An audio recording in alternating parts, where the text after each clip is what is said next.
Welcome to the InfoMullet YouTube channel. If you enjoy this content, please like or share. And if you'd like to support the InfoMullet by becoming a mulleteer, visit us on Patreon. We appreciate your support. If I were to describe the 21st century, I mentioned this in a blog back in March, everything that's happened in the 21st century up to March of 2020 was a footnote to the coronavirus. So 9/11, the Iraq War, the global war on terror, the great financial recession, these were all a footnote to the pandemic of 2020. And now I want to go further and say everything that's happened in 2020 up to this point right now is a footnote for the wave that's coming towards us, this wave 2 that's manifesting not just in the United States, but around the world. If you go back and you look at the Spanish flu, as a lot of people have, there's a huge number of fatalities. But if you go and look at it, there was this first wave, which was actually, we're like, well, that wasn't too bad. It's the second wave that hit them. Well, it looks like we're gearing up, and there are a few silver rays here. I don't want to be completely negative. I'm cynical, but it looks like we're gearing up for a very heavy second wave across the board. And the question is going to be, what's this going to do to our health, our mortality, survivors, things like that, but also to the economy. And that gets us into the economic discussion. So again, the American voters are more concerned about the economy, but I'm going to start with the coronavirus because it provides a very important context. And one of the first things to do is a lot of times when we talk about individual responses, we lose sight of where countries are overall. And it's important to understand that not all countries are suffering equally because the pandemic responses really matter. And there was some good research that came out that actually was posted by Lucas Hill on Science Decoded. If you haven't checked out his Facebook page, Science Decoded, Lucas Hill is doing a fantastic job getting really down into the weeds and the details on the scientific data around coronavirus. He's looking at blood types and correlations. He's looking at genetic mutations. He's diving into the vaccine research. He's really, he's a lab scientist, so he's working on this from that angle, and he provides it. But I want to share, this data came out in a published research. There we go. And what it does is it breaks the OECD countries, so to speak, some of the top economically developed countries, but it breaks them into low, moderate, and high mortality countries. And this is important when you start comparing countries to understand that they're in these strata. And low mortality are ones who have done the best responses. Moderate are, okay, they're not doing too bad. And high mortality, if you're in the high mortality countries, you can't claim you're doing well. You can claim you're relatively good amongst all the ones that are failing, but high mortality is high mortality. And just to clear the chart, it's a busy chart. Hopefully it's coming through clear on the Facebook broadcast. If not, we're recording this. We'll get it up on YouTube. It shows the date that the COVID-19 cases surpassed 1 million. And what's interesting, one per million, excuse me, it's a per capita, 1 per million. So you can see here, these are all now rationalized to the same penetration in a population, 1 per million. And you can see the dates actually generally range from early February with South Korea into about early March. So each strata has its own. Then as you go left to right, it says the COVID-19 deaths per 100,000.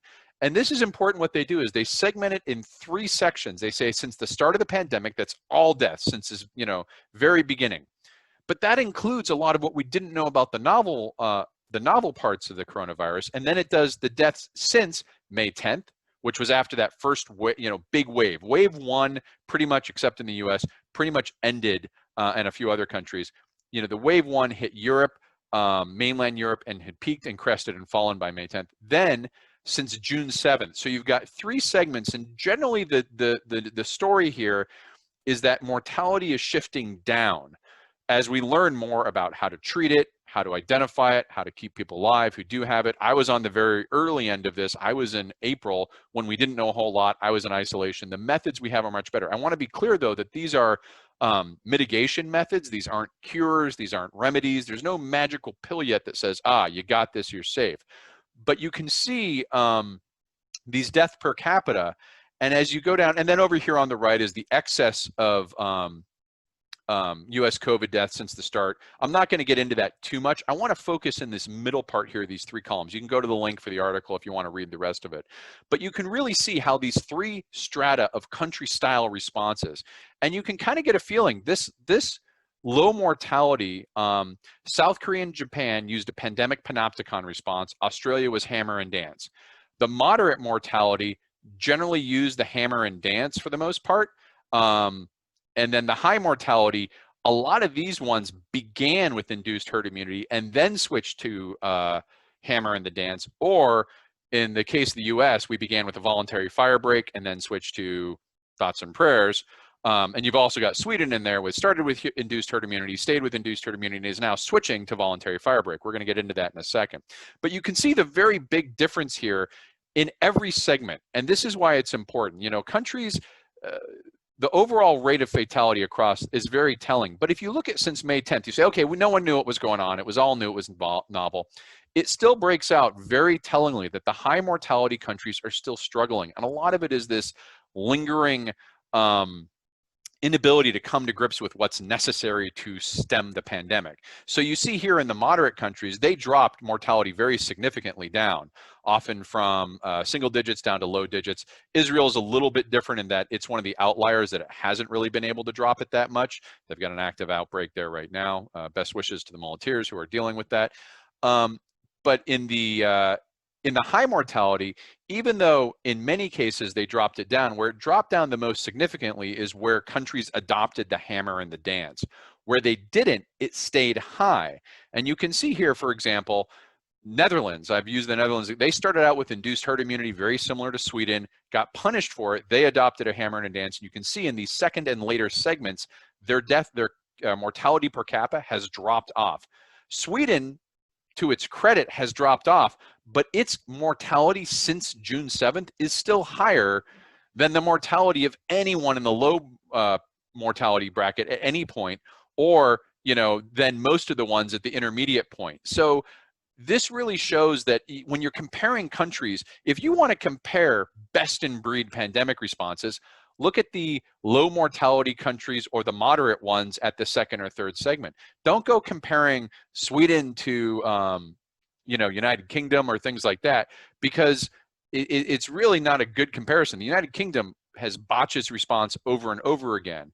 And so this chart goes a long way to sort of helping us understand where these countries fall in from an overall pandemic response. So let me pull here. This is now looking at the specific countries we have looked at in the past. This kind of clearly shows this wave 2 arriving and what it means consequence-wise. And I'll get into a little bit more of that wave 2. But this is the infomullet chart we do. It's a daily new cases per 100,000, and it's got the representative pandemic responses. So this chart shows these representative ones at more detail. It has more countries, you can look at it, but I picked the 4, and it's still pretty good. Germany, South Korea, Sweden, and United States. And you can see here, wave 1, green is Germany, red is Sweden, blue is US, and brown is South Korea. So you can see them laying on top of each other and how big a difference your pandemic response made. And both South Korea and Germany are what I would call having good responses with the hammer and the dance. Initially, you had a nice clean wave, a nice clean decline. Sweden and the US struggled. The US had an earlier peak, then fell into a trough, what I called wave 1.5, and it jumped up again. This was over the summer. Sweden rose high and then had a peak up very high and then dropped immediately. Now, I was getting hammered on YouTube by folks in Sweden saying, aha, we've solved it. Yeah, it was bad, but we now have our induced herd immunity. Well, here we are as wave 2 hits. So wave 2, the US has not dropped out of, you know, Fauci was saying last night, we're still technically in wave 1, and you can see there's no trough formation. We don't hit a low at any point. It just goes down a little bit, then spikes up again.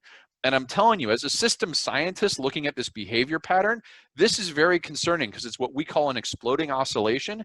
It's where it peaks, drops a little, and the next peak is higher than the previous peak. And the trough is higher than the previous trough. So what it shows is an accelerating dynamic, which seems to imply that the next peak of this wave that we're going through right now, whether you want to call it wave 1.5 or wave 1.75, I'm just going to call it wave 2 because it's happening with everyone else. It's going to probably be higher than our previous waves. And this is the season where this is the most impactful because it's in the winter on top of the flu season. This is why I'm saying, and I'm cynical, that everything that's happened to date in 2020 may be a footnote to what's about to happen over the next couple months, because this is really where we're going to get hammered with a flu season on top of this big wave in the fall.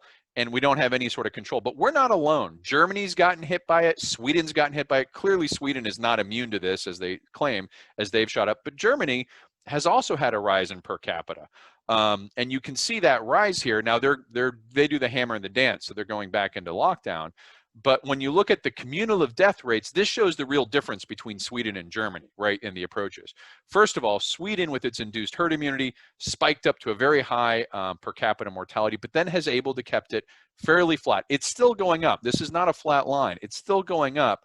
But the U.S. crossed paths somewhere, you know, month and a half ago when we crossed them. That's not a good, like, that's not a pat on the back of Sweden. It's just showing how bad the U.S. is. And we are in a league of our own, you know, an order of magnitude worse when you compare us to, say, Germany and South Korea. So even though the per capita cases show Germany's going up, I have more confidence in Germany for handling it than I do in Sweden, and certainly more confidence in Germany than I do in the US for where we're looking at.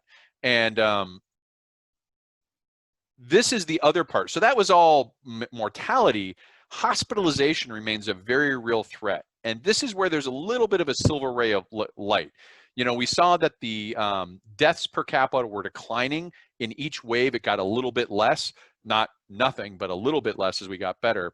This shows the hospitalization. Now, I'm not able to show this in the traditional infomullet style because the CDC, perhaps with White House thought leadership and vision, has prohibited me from downloading the data I used to download. So all I can do is kind of cut and paste their data, and I apologize, it's a messy chart. I used to break these into different, but what these charts are is their hospitalization rates by age group. So you see here in the right, the age demographic is from 4-year-old all the way up to 85. And it kind of follows that the lowest one is the 4-year-old, and then it goes up in the age. So though there's a lot of lines here, they kind of follow the age bracket. No younger age is crossing. But you can see that the cumulative rate over time of hospitalization per 100,000 has been growing, and it's not quite steadied out yet. It seems to be flattening, but it's not. Now, this is the cumulative over time. And just like that last chart showed the segments, this shows on the bottom part, this is the rate. So now this is the rate per 100,000 population per week. And what you see here is the hospitalizations per 100,000 were much higher in the earlier wave, and they have begun declining a little bit. Now the causes for that can be varied, but we've gotten better at making sure that the populations that are getting hospitalized are taken care of. Again, this is not nothing. I want to be very clear that even though we're getting better, it makes sense. You have a progress curve, a learning curve. We're getting better at treating the disease. We don't have a vaccine yet. Induced herd immunity is a joke. It doesn't work. You know, so these just means that we're getting better at keeping people alive in hospitals. It doesn't mean it's safe by any stretch of the imagination. So let me pause here and go out and see if there are any questions at this point before I go into some of the global looks with the maps. And I think right now, by the way, those who guessed it was cynical, congratulations, you get 1 point. It's a 3-point contest. We'll see if anyone still has 3 points. So definitely cynical for the pandemic. Don't see any questions yet, and it's maybe loading slow. So I'll get to those in a second. But if we go out and look at this picture globally, so why am I negative, so cynical for what's coming up? Well, first thing, in the United States, we talk about this whole thing with the hammer and the dance. The reason we did the hammer was to put in place testing capability, contact tracing, and then you can go back to the dance, right? The whole purpose of the hammer isn't locked down forever. It's not living in fear forever. It's none of that nonsense that Corona clowns keep talking about. It's you put in place the capabilities so that you can reopen reasonably and have those capabilities to test enough people, and when you find them that are infected, you can trace and you can contain that. Well, that's the more people you have infected, obviously, the harder that is to do. It's one thing to trace a couple thousand people. It's another to try and trace 40,000, 60,000 a day. And we're approaching that now. But worse is the US remains completely unprepared for the pandemic. Here we are in October 21st, and the US, from a testing and tracing standpoint, is red across the board. And this is a map that I've shown before, the links in it. It's a state-by-state guide. It lists on 3 criteria. One, are they testing enough people that their positive rate is under 3%? The second criteria is, do they have enough contact tracers for the population? Again, ballpark number, 15 per 100,000 is a non-pandemic requirement. 30 per 100,000 is the guideline for contact tracers during a pandemic. And then they also look at the number of cases. So you can see here, if you hover over any state, you'll get that state's individual grade. Like look at Tennessee, it has the overall grade, its testing grade, its number of contact tracers. A lot of these states are failing if you hover over them. They're failing because they don't have enough contact tracers. So here we are with all this hubbub of this, that, and the other. Oh, I don't want to do this anymore. I don't want to stay open. And states haven't even hired the contact tracers in a recession when people are out of work. The states haven't even made the basic measures to hire these contact tracers. And you can see if this is a preparedness, like, hey, if it would be really bad if a big infection hit the United States right now because we're completely unprepared for it. Then you look at this other dashboard, which is the Vienna Institute. I've shown this a few times, and it shows that we are being hit, in fact. So this is a worldwide chart with green, yellow, orange-ish, red, and you can see here it's the number of positive cases per 10,000 inhabitants within last 14 days. The Vienna Institute of Complexity Science, green is less than 1 positive. That's what they say is not eradicated, but contained. Yellow is not contained. It's less than 10 cases tested positive. Red is they're considering it an outbreak. It's 10 positive tested cases per 10,000 people. Almost the entire United States right now is red or orange, depending on what your monitor tint is. Alaska, is, I think Hawaii's yellow. But you can see we're getting this outbreak at the time we're not prepared because we don't have the contact tracing. And Europe itself is also experiencing the second wave. Now you can see there are parts of, and I over here in Asia where the pandemic panopticon responses were put in place, Vietnam, it's a mainland. Everyone's like, well, Japan's an island, Australia's an island, New Zealand's an island, Vietnam's not an island, it's connected. South Korea's not an island. These things are connected to, large areas. China's not an island. They have done a much better job at containing the coronavirus than the Western countries have. Now, lest my friends in Sweden begin to feel that, haha, we're doing just as fine as everyone else, you can actually get some more data here if you break into the EU later, and it shows this is what that outbreak in Sweden is showing, and it shows there's certain, and these are where the big cities are in Sweden. You can see here where you have these large, I'm not going to pronounce that, Joplins, anyway, Stockholm's down here. You can see these large rises in testing, these huge spikes. And what's actually happened, this has just come out in the last 24 to 48 hours, is Sweden, drumroll, they are modifying their policy, kind of. They're finally going from, so Sweden has had what I would have called the induced herd immunity, although they don't like that. It's kind of what it is, which is a very, very limited guidance or regulation. Tell people to basically go about living their lives. We're going to try and protect the elderly, and from that we'll do okay. That failed abysmally, as I've talked about for months. But everyone in Sweden's like, well, we've now got the herd immunity, so we'll be fine. Well, the cases are rising there again, and just in the last 24 to 48 hours, a new guidance has come out. Now, it's a little confusing because they still call it the Swedish strategy. They're very much set on this, like, we were never wrong, and we're not going to admit we were wrong, except quietly. So they're still calling it the Swedish strategy. It's not the hammer and the dance. It looks more like the voluntary fire break. What it is Sweden is now advising to say, look, businesses should shut down if they want to. People should stay away from work if they don't feel well. You should be doing more social distance, but it's all guidance. I haven't seen. Now, maybe the regulations are supposed to come out Friday. We'll know more then. Maybe there'll be some bite or some teeth in that. But right now, it looks very much like the voluntary fire break that the U.S. tried in March. And I was originally a supporter of the voluntary fire break. That was my preferred method. It's like, hey, let's let the businesses that can shut down, that will put a fire break, but it's voluntary, right? Let each one determine their own. That didn't work at all in the US, and I don't think it's going to work all that much better for Sweden. I am glad to see that they're finally beginning to adjust to this because, they're just as vulnerable to the second wave as all the other countries in Europe are. So let me pause here and see if there are any questions of why I'm cynical. If I could put it in a nutshell, the U.S. does not have the capability to trace or contain this pandemic. Likewise, there are enough reservoirs in the United States now that it can bounce around from region to region. We've seen this go from the Northeast or the coastal regions. It bounced then into the southern states. And then from there, it bounced in the Midwest states, and now it's bounced in the North Central. Some of the worst states right now, North Dakota, South Dakota, Montana, all of these corona clowns like, hey, we're in the rural hinterland, we're safe. No, they're getting hammered. And the reason why is because even if you're in a rural area, everyone still goes to that same one gas station country carryout. They go to pick up their milk, their lottery ticket, their cigarettes, whatever. They chat up the folks while they're there. I mean, I get it. It's a small town. That's the gathering place. But if you have an asymptomatic person goes in there, they exhale, those particles go on the grocery store, the carryout.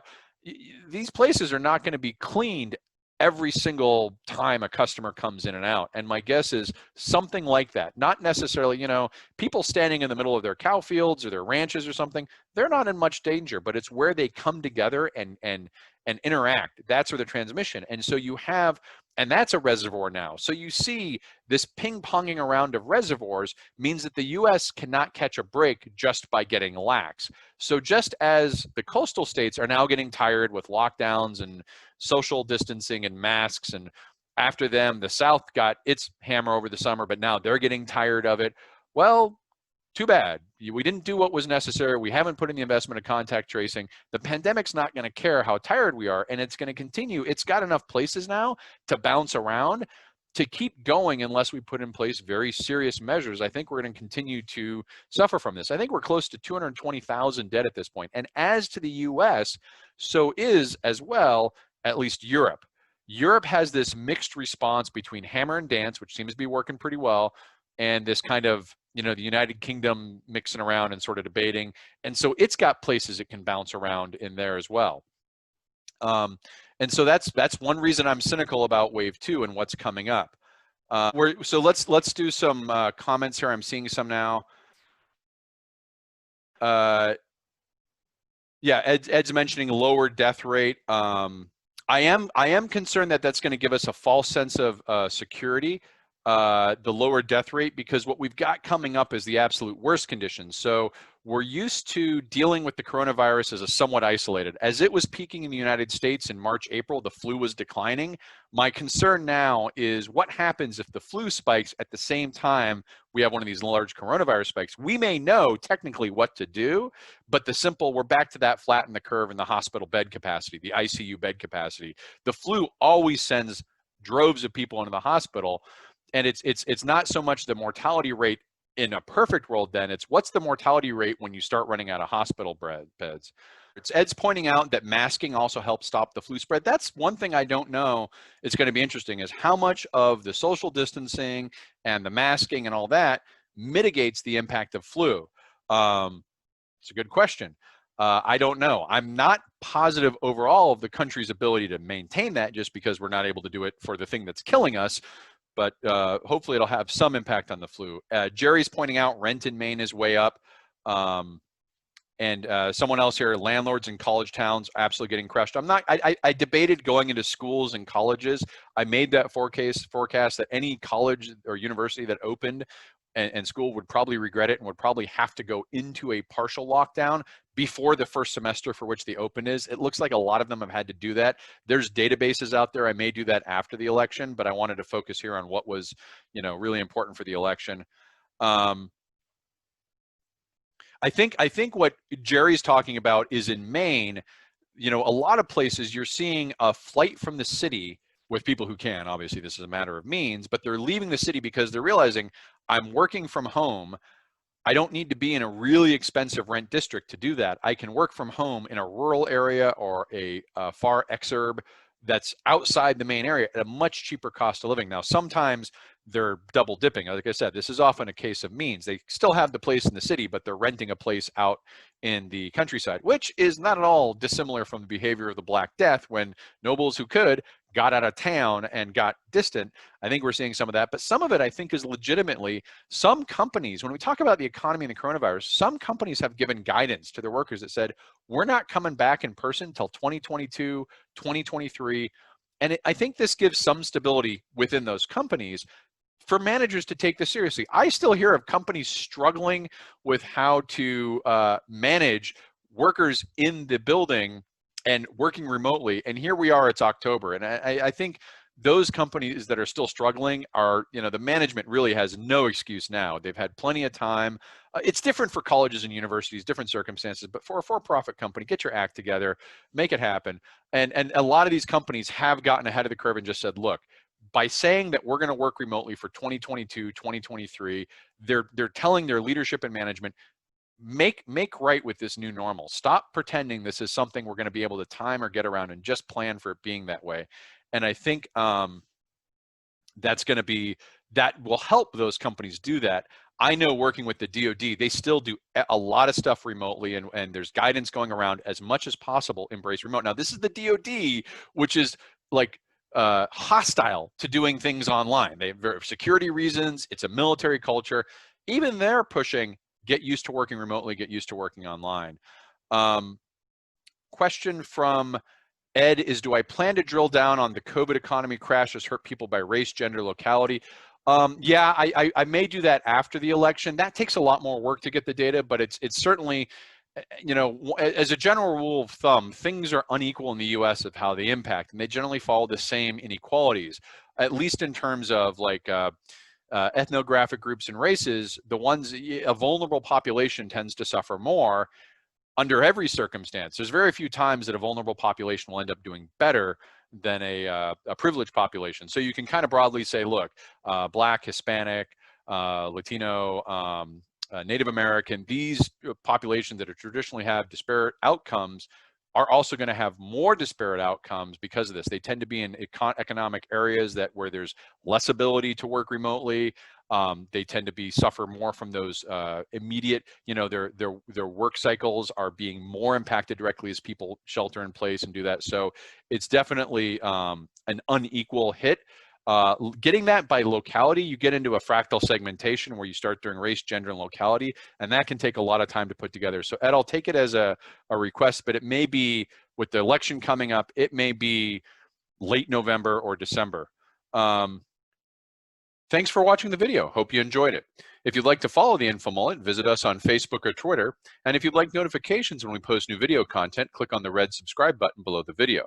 If you've ever wanted to become a mulleteer and support the InfoMullet, visit us on Patreon. We appreciate the support.